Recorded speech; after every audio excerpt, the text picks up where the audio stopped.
You're listening to the Cyberwire Network, powered by N2K.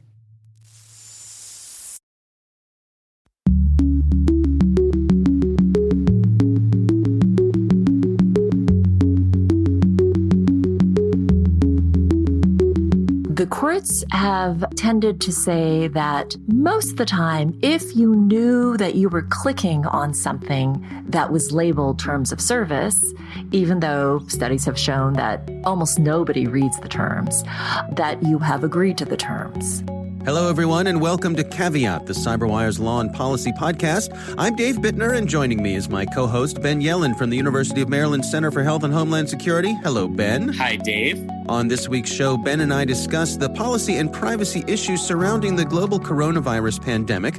And later in the show, my interview with Nancy Kim. She is the ProFlowers Distinguished Professor of Internet Studies and Professor of Law at California Western School of Law. And she's also the author of several books, including Consentability, Consent and Its Limits. Be sure to stick around for that. While this show covers legal topics and Ben is a lawyer, the views expressed do not constitute legal advice. For official legal advice on any of the topics we cover, please contact your attorney. We'll be right back after a word from our sponsors. And now, a word from our sponsor, SpyCloud, the cybercrime analytics leader. SpyCloud disrupts cybercrime by telling you what criminals know about your business and your customers, so you can take action to prevent ransomware, session hijacking, account takeover, and online fraud. SpyCloud constantly recaptures and analyzes new data from the criminal underground, including credentials, session cookies, and PII siphoned from malware-infected devices. With knowledge of the specific exposed data criminals have in hand from InfoStealer malware on managed and unmanaged devices, security teams can respond with a more efficient and effective process called post-infection remediation that fits seamlessly into existing incident response frameworks. Get SpyCloud's post-infection remediation guide outlining the 7 steps for preventing a malware infection from becoming a full-blown ransomware incident.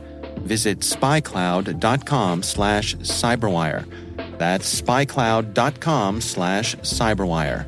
And we thank SpyCloud for sponsoring our show.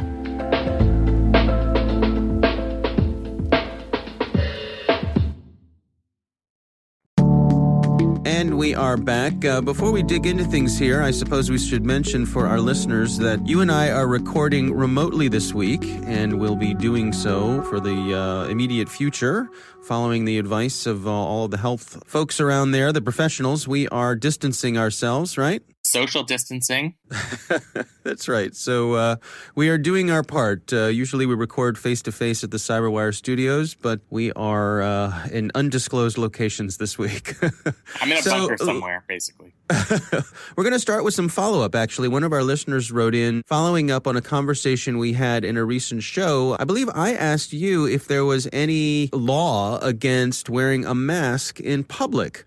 And one of our readers wrote in and found a law, I believe it's a New York law, where basically if you're wearing a mask out in public and it's not Halloween or a social event where masks are part of the celebration, you can be charged with loitering. Can you give us some details here, Ben? Sure. So it is a New York state law, and this was a very good find by our listener. And what the law says is you are not permitted to disguise yourself in public, except, and I'm quoting, that such conduct is not unlawful when it occurs in connection with a masquerade party or like entertainment if when such entertainment is held in a city which has promulgated regulations in connection with such affairs, permission is first obtained from the police or other appropriate authorities. This reads to me like what we call blue laws. Yes, it's on the books. I question how much this is actually enforced. If somebody did not get permission from the police and they were in a jurisdiction in New York where this law did apply, it's really all a matter of enforcement. So, right. Well, technically it seems like in New York State, you are not allowed to conceal yourself in public. I have my doubts as to how much this would actually be enforced on a day-to-day basis. Yeah. And I'll also say this is a New York State law, so it's not applicable necessarily in the other 49 states, although I have not done research to figure out how common this type of law is. But also, you can be charged with loitering, which is a misdemeanor, and it's not going to subject you to, unless you have a bunch of priors on your record, any sort of significant jail time. If it was to your advantage to disguise yourself to avoid criminal detection for something, then you might as well disguise yourself, take the penalty for the misdemeanor, and avoid greater penalties. Not that I'd ever encourage such a thing from our listeners. It strikes me that laws like this, I guess I think of it as there are proactive laws and there are reactive laws. In other words, there are laws that it makes the most sense to be out there enforcing every day actively. And then there are laws that are on the books sort of as needed, where if it comes up, law enforcement isn't out there looking to enforce these things, but if they need to, they have this on the books as sort of a backup to allow them to do their jobs. And I suppose this falls into that category. Yeah, when we look at so many blue laws, there's always a story behind them, and some of them are extremely random. Like, you are not allowed to feed horses on streets in Kansas City, Missouri between 8:30 a.m. and 11:30 a.m. You're right, it's reactive. It's based on a past experience. Usually law enforcement will try to find an existing authority that they can use. Sometimes that authority doesn't exist, or they just simply would rather not do the research and just would rather pass a state law or an ordinance that would cover that circumstance. And that kind of seems to be what's happening here. I mean, there are certainly justifiable law enforcement reasons to have regulations on disguising oneself. Right. But, there are law enforcement justifications for a lot of things. It's not inherently a dangerous thing to do, which is why, I just question how much it is actually enforced versus just an interesting law in the New York State Penal Code. Yeah. All right. Well, thanks to our listener for sending that in. Very interesting indeed. Let's move on to the topic of the day, which I think is these days everybody's topic of the day. One thing I read, someone on Twitter was saying that, one of the things about this situation with us being in the midst of this global pandemic with coronavirus is that every podcast has become a coronavirus podcast. Absolutely. And we all have time to podcast now because we're all home, and there might be a podcast revolution out there. Yeah, that's right. It's fine. It's also an opportunity for everyone to become a podcaster. So unless you have kids. We'll look forward to that competition. But let's dig in with some of the specific issues that are relevant to us and this show. You had an interesting article from the folks at Vice about some surveillance companies that are making some claims in terms of detection. What's going on here? This is from the motherboard page of the Vice site, which I know we've referenced many times. And it's entitled, Surveillance Company Says It's Deploying Coronavirus Detecting Cameras in the United States. The article concerns a company called Athena Security, although they are certainly not the only company that is trying to deploy this type of technology. They've previously used artificial intelligence to identify things like guns and knives among individuals in big crowds. So they've sold this technology to places like airports, where it would be very useful for some sort of artificial intelligence to detect guns and knives. What makes this different is now they are advertising the capability to detect fevers, and they do that through thermal imaging. So they basically identify a person, and then using that thermal imaging can measure that person's temperature. And according to their best estimates, they usually get the temperature correct within half of a degree, which sounds impressive, although I will say, there's a pretty enormous difference between 99.5 and 100, but it's still rather impressive. And they're not only selling this to private organizations, but they're now selling it to governments as well, that they can use in crowded public places.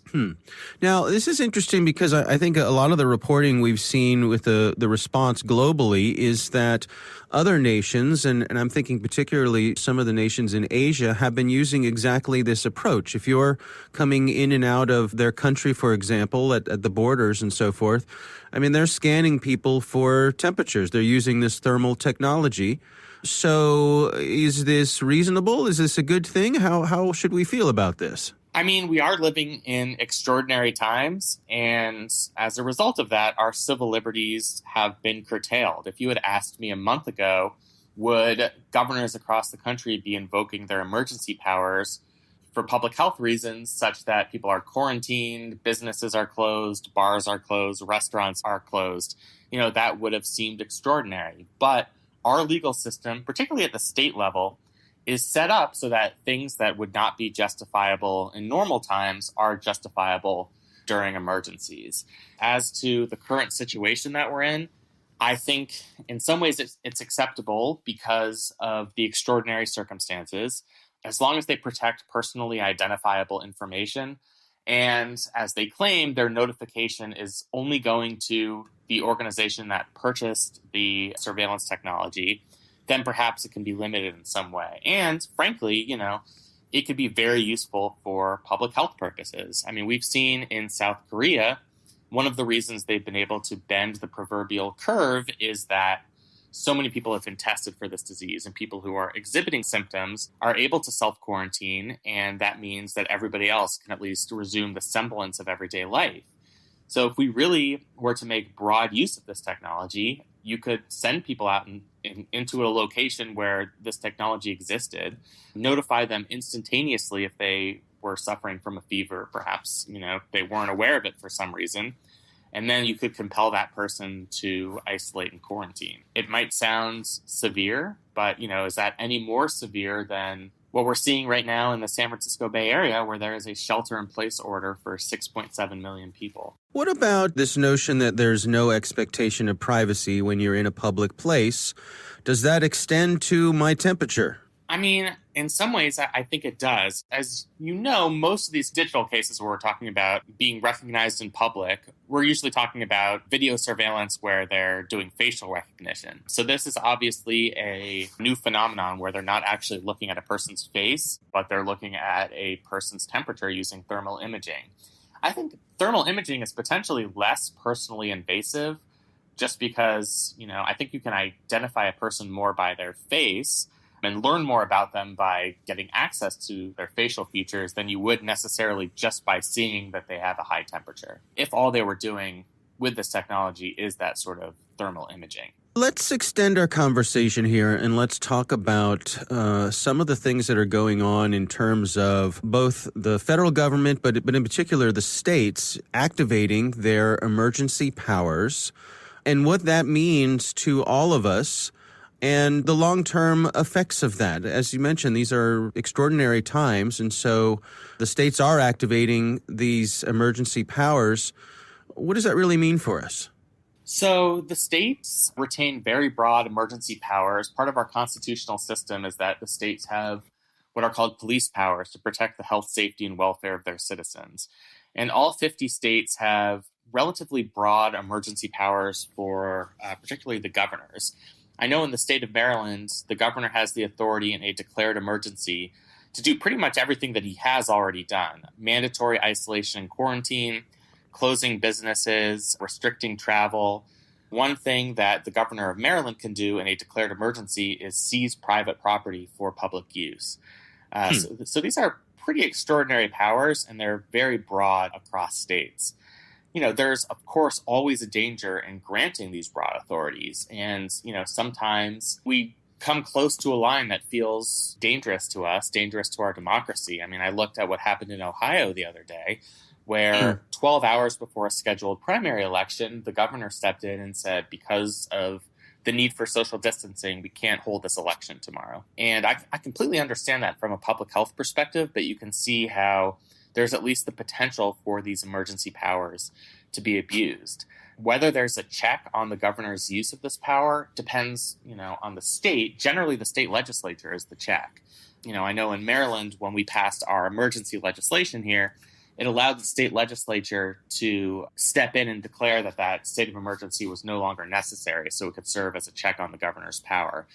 Well, they do have that authority. I mean, I think they are very reluctant to use it. And even with these draconian measures being taken across the country, I haven't seen much pushback from state legislators or even, frankly, the public on some of the drastic actions that the government has taken. I think there's been complaints online, but I worried about significant civil unrest when you have governors of states saying that people can't congregate, people can't go out to restaurants and bars, schools are closed.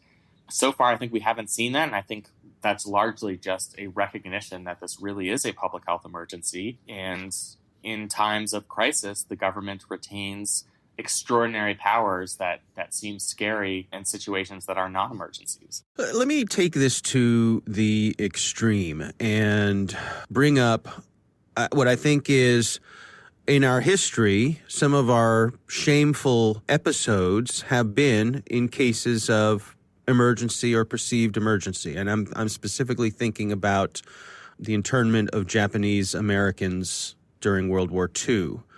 And obviously, we're not anywhere close to anything like that, but, that wasn't that long ago. And I guess what I'm getting at is, in these emergency situations, is it up to us to be vigilant that we don't go too far? It's absolutely up to us to be vigilant. There was a Supreme Court case in 1945, Korematsu v. United States, which upheld the internment of Japanese. Even though they said that it was obvious discrimination based on nationality, the justification from the court is, those were extraordinary times. We were in a time of war. This was World War II, and we can justify this type of discrimination in these circumstances. And it wasn't until 2018 that decision was formally overturned by the United States Supreme Court. And I think that is an absolute warning sign for all of us. I think we have to have some level of recognition that this is not business as usual. There are certain powers that the governors of states and the federal government retain for good reason. Bans on restaurants and bars, closing schools, those do seem like drastic measures. To a certain extent, it does curb civil liberties to prevent people from going out in public where they might want to congregate, they might want to exercise their First Amendment rights. But right now, we are in the midst of a true public health emergency, and I think that's something that a lot of us are willing to sacrifice. But that doesn't mean that we should take our eye off the ball. It could certainly get worse. It probably will get worse. And I think it is up to all of us to make sure that the response from governments is consummate with the actual threat that we're facing. We don't want to get into a situation like we had in the 1940s, where the emergency is used as justification for something very dark, like Japanese internment. Or even, during the Civil War, when President Lincoln suspended the writ of habeas corpus, which allows people to challenge the legitimacy of their own confinement.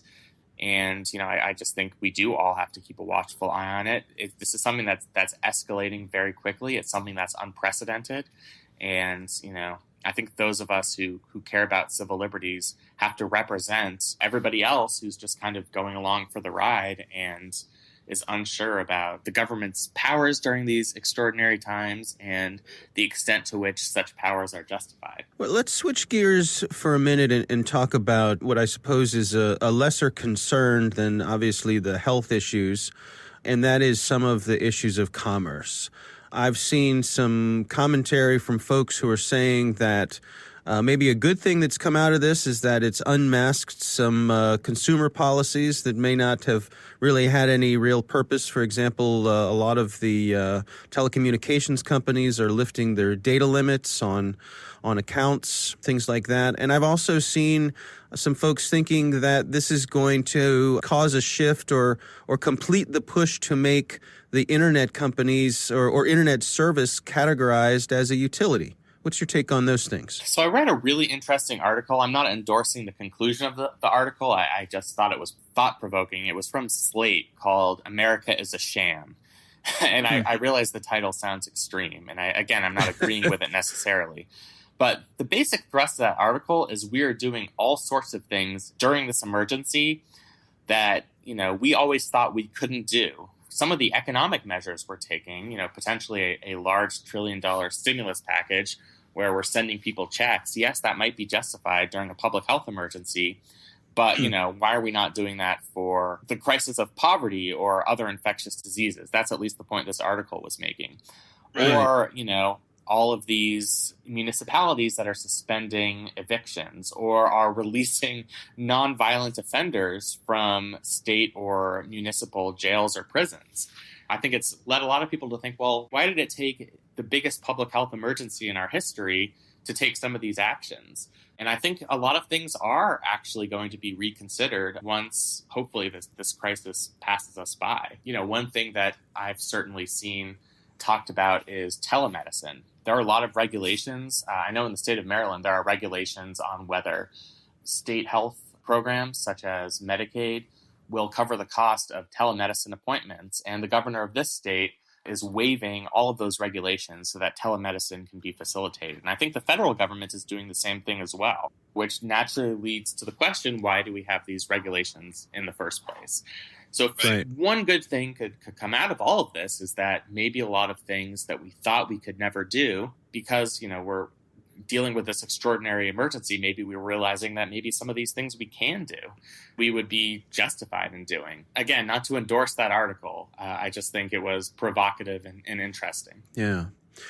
All right. Well, obviously our thoughts are with everybody out there to stay safe, keep their families safe, and follow the advice of folks like the World Health Organization and the Centers for Disease Control to keep everybody out there as safe as possible. Absolutely. Let's move on to our listener on the line. We actually had someone write in this week, and this is an interesting question away from the coronavirus topic. This is from a listener named John. He wrote in and said, the U.S. Department of Justice is investigating ZTE for possibly having bribed foreign officials. Assuming that these aren't U.S. officials being bribed, how would ZTE bribery have constituted a violation of U.S. law? So it's a great question. It is within our jurisdiction because ZTE does business in the United States. They sell to our consumers, and thus, whether they're facing criminal charges for bribing foreign officials, it is in the interest of the United States to protect our consumers from this level of corruption. There are certain circumstances where we don't have jurisdiction. I mean, if they did not do business in our country, if they weren't selling to American consumers, American companies, then perhaps we would not have that type of jurisdiction. But because this is something that eventually could trickle down to the users of ZTE technology and equipment, it's in the interest of American consumers, and it is worthy of investigation by the Department of Justice. And oftentimes the Department of Justice will do sort of extraterritorial prosecutions. In some circumstances, like investigating the Russian hacking scheme in the 2016 election, there's never actually a consideration that those individuals will go on trial in the United States. Sometimes it's more of just elucidating a principle. Or in this case with ZTE, it seems like it was part of the United States leveling fines and penalties against this company if they fail to comply with anti-corruption monitoring and measures. All right. Interesting indeed. Thanks to John for sending in that question. We would love to hear from you. Our call-in number is 410-618-3720.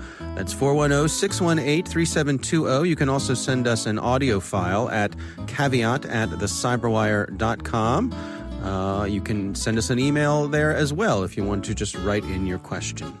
Coming up next, my interview with Nancy S. Kim. She is the ProFlowers Distinguished Professor of Internet Studies and a Professor of Law at California Western School of Law. We're discussing consent and the conundrums we all face when we click I agree on those online user agreements. But first, a word from our sponsors.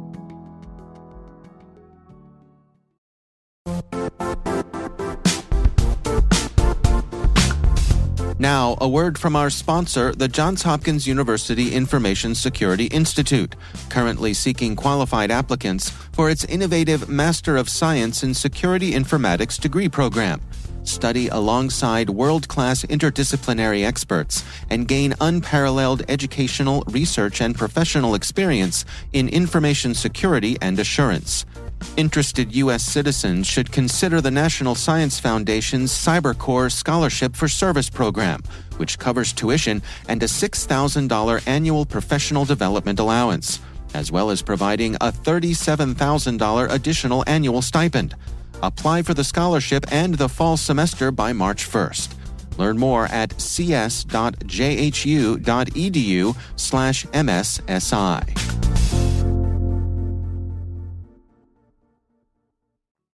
And we are back. Ben, I recently had the pleasure of speaking with Nancy Kim. She is the ProFlowers Distinguished Professor of Internet Studies and Professor of Law at California Western School of Law. She's also the author of a number of books. And our conversation really centered around those EULAs, those end-user license agreements that we all sort of reflexively click on. And where our rights are when it comes to us as consumers. Here's my conversation with Nancy Kim. Well, we find ourselves in a very kind of Alice in Wonderland kind of place in that even though most people don't read the terms that they click to, the courts have tended to say that most of the time, if you knew that you were clicking on something that was labeled terms of service, even though studies have shown that almost nobody reads the terms, that you have agreed to the terms. So that's kind of where we are now. Hopefully it's not someplace we're going to stay forever, but that's where the law is currently. And how has that played out? I mean, what are the real world ramifications of that? Can you give us some examples of where that sort of thing has gone awry? Well, there was a very high profile case a few years ago involving a woman who had posted a bad review about a company.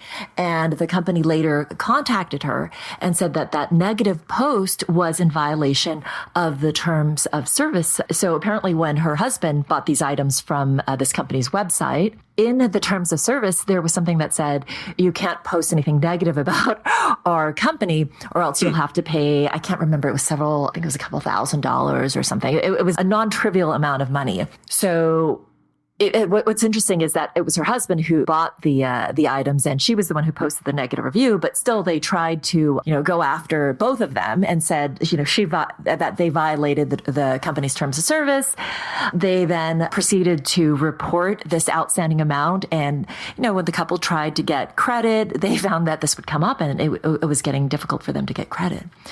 So that was a very high profile situation because a law was later passed that said that basically companies are not allowed to put in their terms of service that nobody reads, a provision that says that people can't post true negative reviews about the company.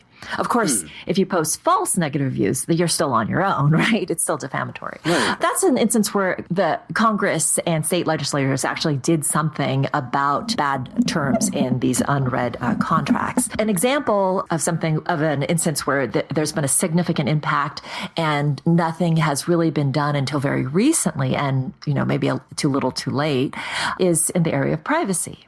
I mean, this has been going on for years where companies were increasingly becoming much more greedy as far as data collection and tracking users online.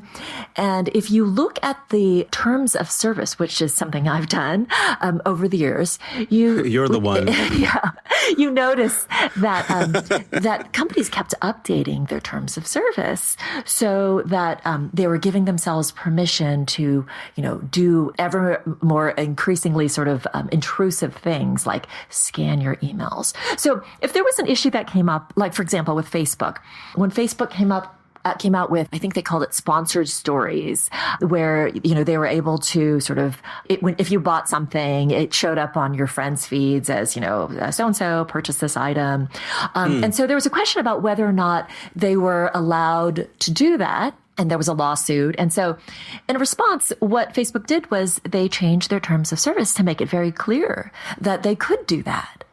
So you start to see that every time a company kind of oversteps, they'll give themselves permission by modifying their terms of service in response to any kind of pushback from consumers.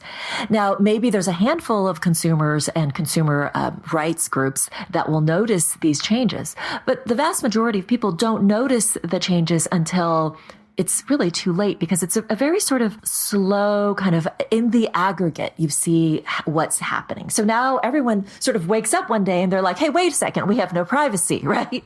Hey, wait a second, all our emails have been scanned and these companies know way too much about us. When did this happen?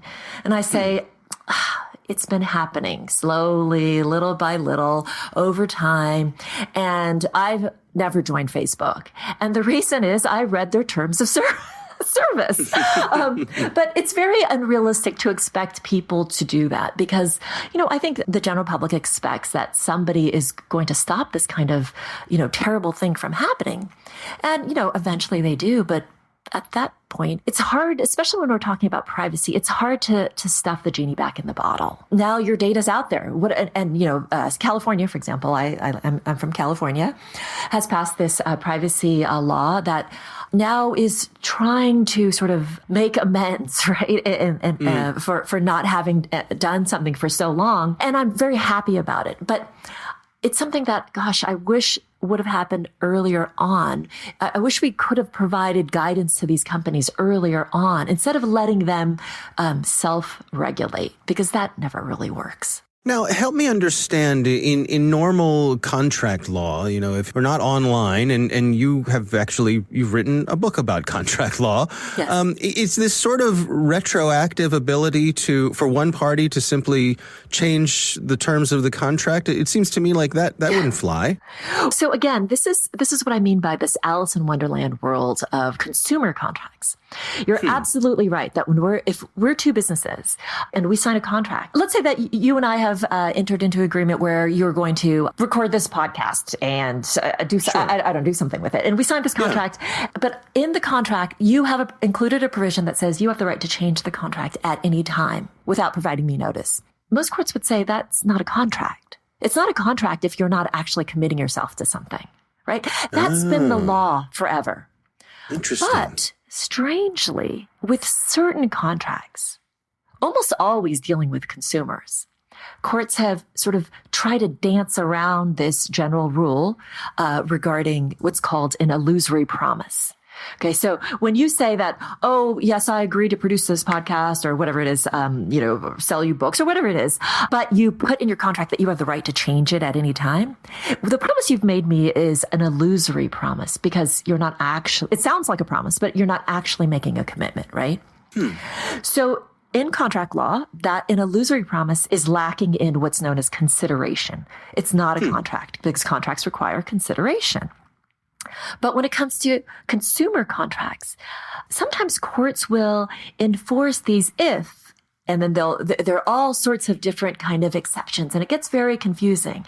And it really came out of the world of credit cards, where a bank will be able to sort of change their terms of service of their credit card agreement. And that's generally going to be okay as long as it was something that was within the contemplation of the parties or something like that. So because, I think courts understood that, okay, well, banks might need to change the way they do business because, they have these long-term agreements with consumers and the credit card industry is heavily regulated. But these terms started to seep over into the online contract world where, of course, nobody read them. And so now it's been years. And, of course, you have people like me writing about it and saying, hey, wait a second, this is insane. But unfortunately, not that many people were paying attention. So, we wrote a book about it, lots of articles. But at the same time, people are busy, right?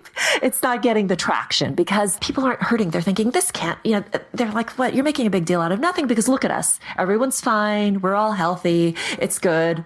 Until it's not, right? Until you get something sort of major, and then everyone's like, wait, how did that happen? You think, well, again, it's the nature of these incremental damages that happen, these incremental harms that we don't notice because it happens to people and people don't notice them until it becomes an issue, right? It's like insurance, right? You don't realize you really needed the insurance until it's too late, maybe. I'll give you another example. And again, this came out of credit card agreements as well. It's an example of a right that has been taken away from consumers where most consumers didn't even realize it. And that's the right to sue in a court of law. Most people think, if a company does something to you that, they don't give you the product that you ordered or they overcharge you or something and you have some sort of dispute with them. Most people think, well, then I can sue them, right? Because we live in a free country, we live in the United States, and we have our legal rights.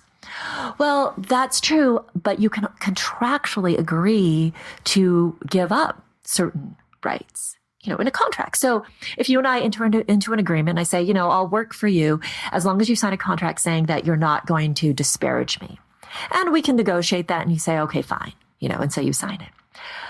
And that might be okay because at least you knew what you were agreeing to. It doesn't make sense if we're talking about a term in a consumer contract that we know nobody reads, right?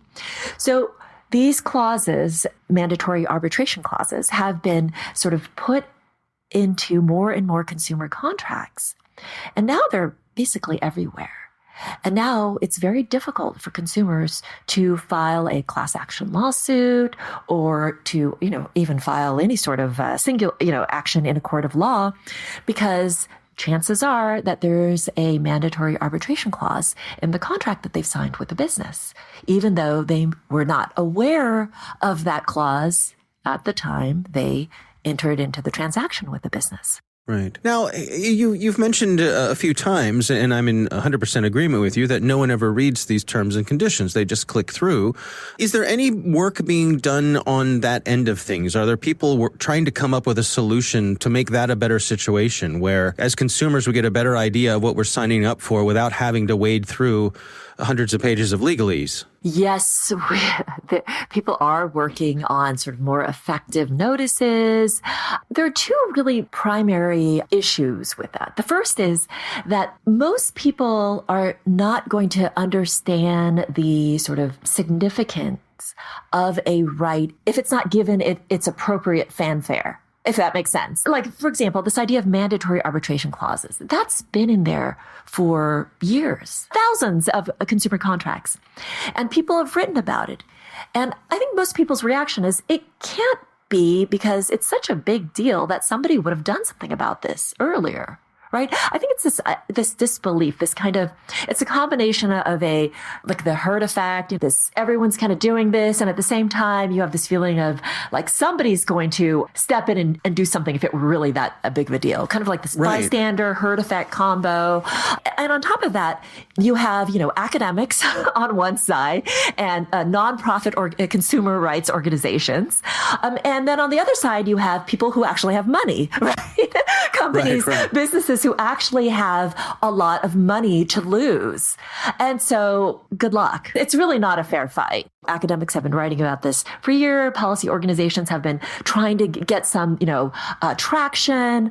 We thought that they might get some traction. And then there was an election and there was going to possibly be a ban on mandatory arbitration clauses in bank contracts. Well, that's been kind of put on hold, the last I heard. So again, the political system, we have this democratic process, but it's heavily influenced by lobbyists and people who have the money to get heard. We do what we can over here with our words, but sometimes people actually need dollars. And in fact, the California privacy law was bankrolled. I mean, it was a good thing we finally got somebody who had money who was willing to put some dollars behind it, because that's what it takes, unfortunately. Yeah. I think for a lot of people, probably their main interaction with getting heavily into contract law could be when they purchase a house. Yes. And you go through that contract and there's pages and pages and you actually read through it and along the way there could be things that get lined out. There could be things that get revised. There could be agreements along the way between the two parties so that everyone's happy. With someone like you who has knowledge of these sorts of things, when you get a credit card, do you have the ability to go through that agreement and line things out and say, I'm not going to agree to that. I'm not going to agree. Or is it just where the credit card company will say, well, then fine, you don't use our credit card. We don't care. The funny thing is I have actually done that. I've actually lined things out and initialed things. And there's very little case law on consumers who've done this. There have been a few cases where the courts have actually said, no, that's not okay. We're not going to take what the consumer has lined out here, which is very unfair, I think, because so when the consumer actually does make a change, the court says it wasn't accepted.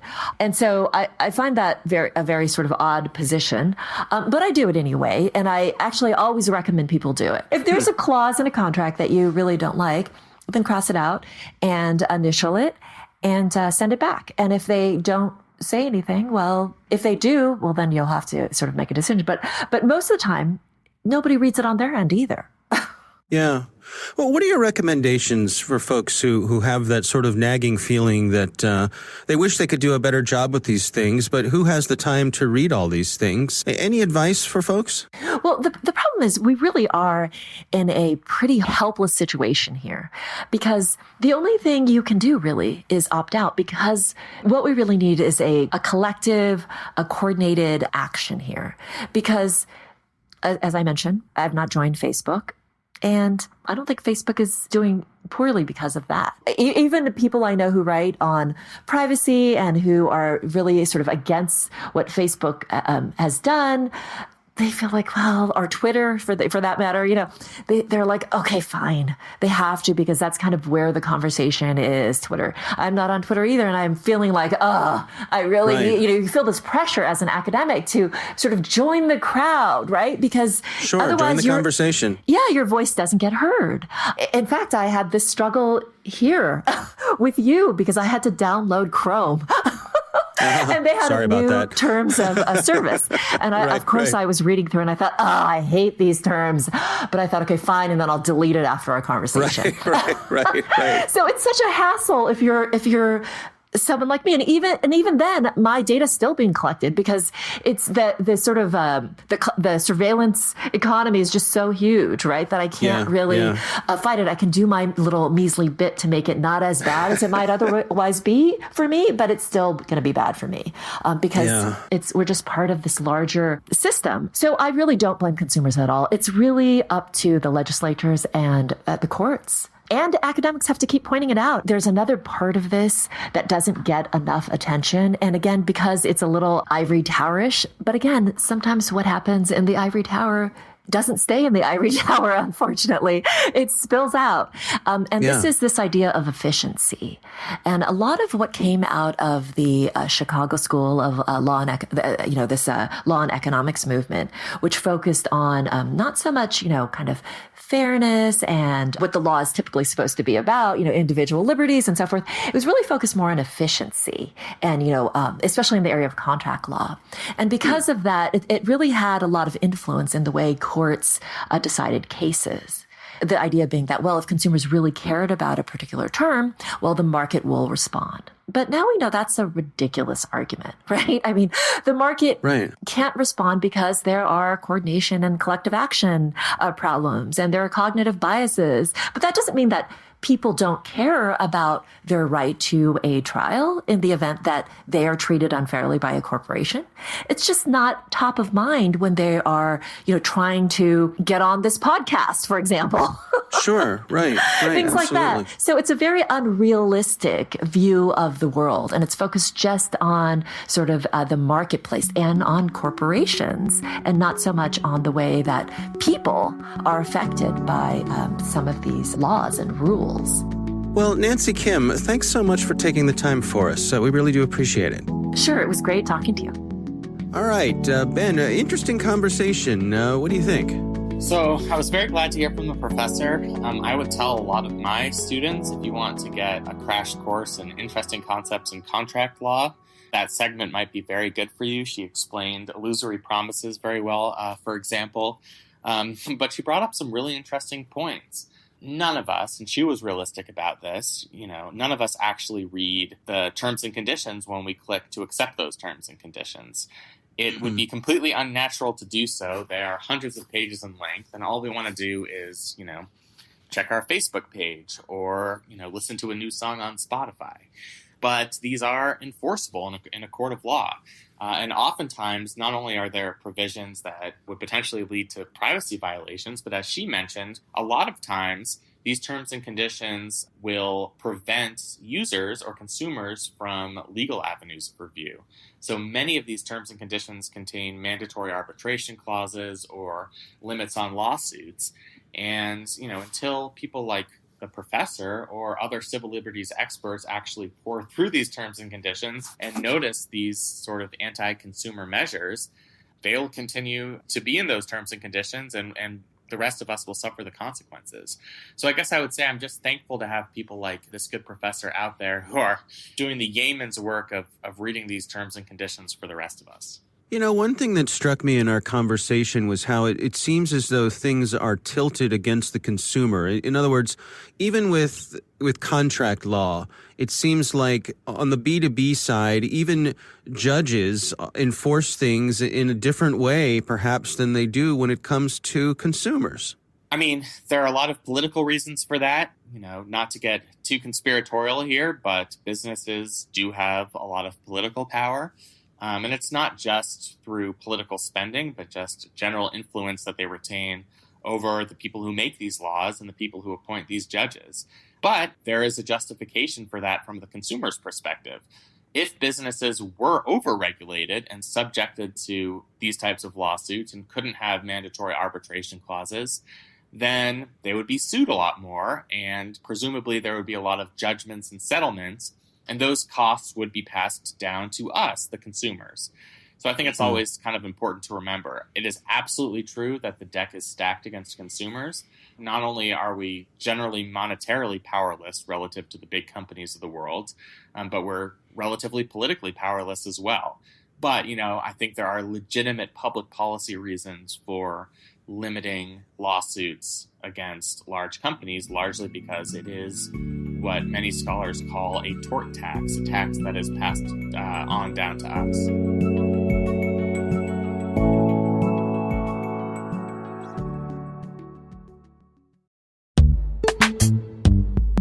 This episode is brought to you by Palo Alto Networks, the leader in cybersecurity. As AI-driven attacks increase, organizations can't afford to have network security that's stuck in the past. Discover how Palo Alto Networks can help you predict what's coming and proactively secure against it with a zero-trust, AI-powered network security platform built to secure whatever, whenever, wherever. To learn more, visit paloaltonetworks.com/network security platform.